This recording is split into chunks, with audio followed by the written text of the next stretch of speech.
$52 пайдамен жапқан болатынмын. Ассалаумағалейкум, дейтрейдинг парақшасының оқырмандары, сіздермен бірге Дәулет. Қалайсыздар?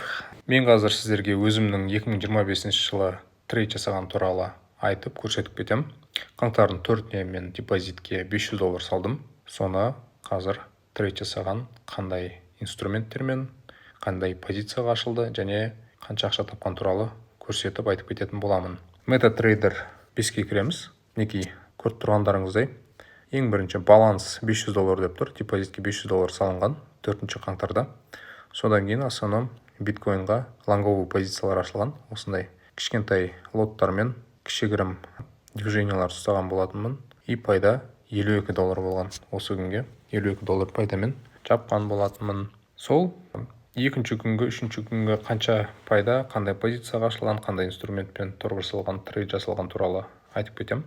Тіркеліп отырыңыздар. Көріскенше аман сау болыңыздар.